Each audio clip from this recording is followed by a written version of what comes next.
Ladies and gentlemen, the AFC and NFC championship games in the books. As I've been doing throughout the playoffs, I'm gonna break down each matchup. I'm not gonna brag too much that my Super Bowl prediction before the year started of Eagles versus Chiefs rematch is correct. I'll pick the Eagles and Chiefs Super Bowl matchup 3 years in a row. It's the second of the 3 years I was correct, which make me wonder if Jalen Hurts' injury and the things the Eagles went through last year don't happen. Would it be three straight championships of these two teams? Which is a later discussion about what the NFL is heading when it comes towards talent in the AOC and NFC. We talk about the big four quarterbacks in the AOC, but none of them can get past Mahomes, it seems. But let's talk about each matchup, break down the key points of it. It's a lot to talk about, so let's jump right into it. So I'm gonna start off with the Commanders and Eagles. That game went very as expected. Right before the game started, I was on the phone with someone. I think it can get to a blowout, but I won't be sold on it. It's a divisional game, it's a conference championship game. The Commanders is a scrappy team, and if you told me ahead of time they would get blowed out, I would be worried that the pressure of the playoffs will have gotten to the rookie quarterback Jalen Daniels. That's not the case. I don't care about the one interception he do towards the end. It was down 3 possessions already. He was trying to get a score back. But he played real good to be on that stage at this point in his career. The veterans on his team let him down. 3 fumbles is an issue. When Washington first started the game, the first drive, they had took like 5 to 6 minutes off the clock. Methodical drive with fourth down conversions, third down conversions, and all that to settle for three. But I'm telling myself, okay, that's the way to set the tempo that you can keep time in possession that long. And the Eagles immediately punched back with Saquon Barkley, 60-yard touchdown. To me, Saquon Barkley should be the MVP of the NFL. That's no discussion. That's a quarterback award. I get it, but when that happened, I'm thinking from Washington standpoint, we talk about tiring out defenses. The offense get tired out too.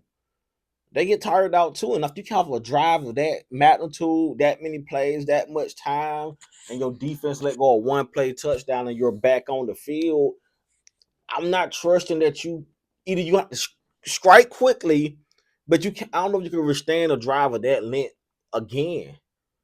Mind you, you didn't cap off the first one with a touchdown. You capped it off with a field goal. So a fumble happened and 3 fumbles for the Commanders is the death blow in this game. AJ Brown and Jalen Hurts, the discussion about Jalen Hurts, man, um, and AJ Brown and the discourse with them is something I never bought into. I never bought into this idea Jalen Hurts couldn't pass the football. 2 years ago, when he goes in the Super Bowl, he had the MVP caliber season. He outplayed Mahomes in the Super Bowl that they lost. They get Saquon Barkley who busts off for 2,005 yards. So yeah, his number took a major step back. Nick Sirianni, who I'm a huge critic on, to his credit, found out how he wanted to make this team balance. Jalen Hurts, you don't need to be the superhero. You don't need to do too much. We got a running back that's running like Saquon. So I feel like Baltimore attempted to do with Derrick Henry. He ran for 1,900 yards, so they did it. But I still feel like at times they were still requiring Lamar to be a superhero more than the Eagles requiring that of Jalen Hurts. And it could be the toughness of conference that come into play there. But I never was under this impression Jalen Hurts couldn't throw the football when the Eagles needed to. And I don't know what happened with Saquon after that first drive, but he came out for a minute. And then they did a lot of read plays where Jalen Hurts kept the ball himself. He ran 3 rushing touchdowns in this game. And that's how the Eagles beat you. They run the football. So that game went pretty much as I expected. I didn't expect the 50 burger to get put up, but it did. Divisional opponent getting beat like that and on that stage could either extra boost the Eagles' confidence going into next season in that division, or it could really damage the Commanders. A rookie quarterback coming off a loss of that magnitude, you got to just hope Jalen Daniels keep his composure about himself and realize he'll have that same opportunity next year. Because the NFL is going to be more exciting while he's good and while he's producing. He's exciting to watch. He's a talented player. And in the NFC, where we talk about not really having many elite quarterbacks, some people say none. I'll put Jalen Hurts and Matthew Stafford. That's the two. That's the standouts. But the four is Burrow, Allen, and Jackson, and Mahomes. They're all AOC. We'll take us to the AOC championship game. It was the Chiefs and Bills. And that game for me was in fact the Chiefs were about to run away with it, but I don't know. And I talked about this with the Ravens game with the Bills, Josh Allen had 157 yards, no touchdown, no interception. He ran like 19 yards, I think one touchdown. While Jalen Hurts had 158 last week. They had the same game. The media talk about one different than the other. Um, Something about Josh Allen this playoffs just felt like he wasn't there. And maybe that's a credit to how great he's been in postseason, win or loss. That think about that conference championship game with the Chiefs where they went to overtime and he put up amazing numbers in that loss. And I guess what the Bills win, lose, or draw, I'm used to Josh Allen going out there gunning it. I am not expecting him to not throw 300 yards this postseason in a game. And I thought he'll have at least a 3 touchdown passing game this postseason. So I was very shocked by that with him. But Andy Reid just know how to outcoach a team. That game really came down to it. Came down to a close nail biter again. And Andy Reid know how to win football games. And that's the key now. I'm on the verge of the Chiefs three-peat. With Josh Allen, we having the same discussion we just had with Mark Andrews at the Ravens at a drop pass on the two-point conversion. It's crazy. That's how the Bills won. And then this is how they lost. And this one was a drop pass towards the end that could have kept their drive alive. But then there's an elephant in the room that got to get talked about, and that's the Chiefs and these damn penalties. The Chiefs. And I hate watching sports heads try to talk about this and try to discredit what us as the viewers are seeing. Those like Shannon Sharp, because you cover the sport, you feel like once you admit what we're seeing, you're putting the sport out there for discussion of being rigged, which put it on discussion of being WWE-ish, and you feel like you lose your credibility of what the sport you're talking about. So Shannon Sharp gonna go on his thing, and he's gonna just get loud and go, they said this same thing about the Patriots. They said, yes, we said the same thing. The NFL have their golden boys that they heavily favor, give the calls to, give the penalties to. It was Brady. He retired. Now it's Mahomes. Now y'all can debate which one is more egregious. Well, he got it this way, got it that way. They both benefit from that of being the figureheads, the golden boys of the league at the moment. And it's egregious. I feel like social media is just more active during the Mahomes era than it was when Brady was really having that run.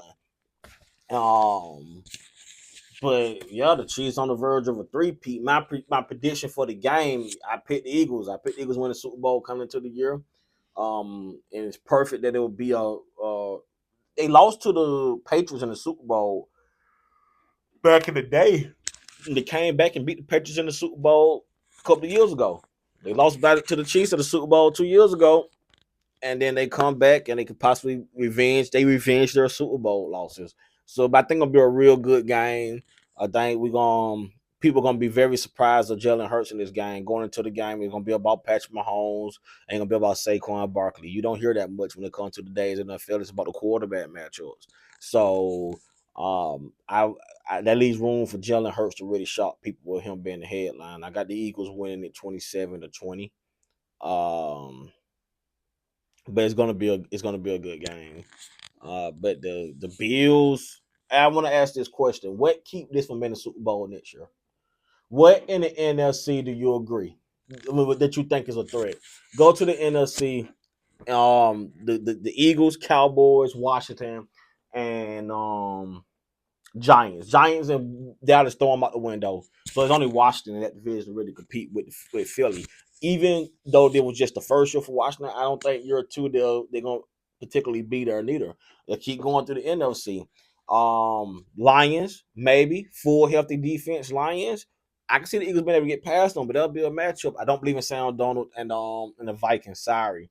The Packers, Jordan Love is a gun 'em up quarterback, but he live and die by the arm, and that leads to some great 4 touchdown performance or some horrible 3 interception performance. I don't know if I'm sold on that.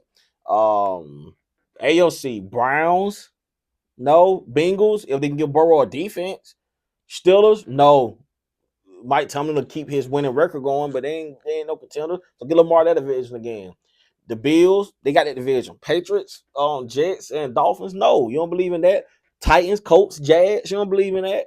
The South, my Falcons. Hopefully, Michael Penix take us all the way next year. I'm gonna be that illusion of a fan to believe that turnaround happening that quick. But Panthers, Buccaneers, Saints, you don't believe in that. So I don't see much that. Like I said, we took this matchup twice in 3 years. I could have seen it being 3 years in a row last year if the Eagles didn't have certain hiccups along the way. But uh, um, another thing, as a biased Falcon fan, Dan Quinn, get the fuck out of here thinking you're gonna win a Super Bowl for a team after doing the 23 Super Bowl with my team. Get the fuck out of here. Like, comment, subscribe. Let me know your Super Bowl predictions is, who you got winning the game, who you think gonna be the Super Bowl MVP, and also you got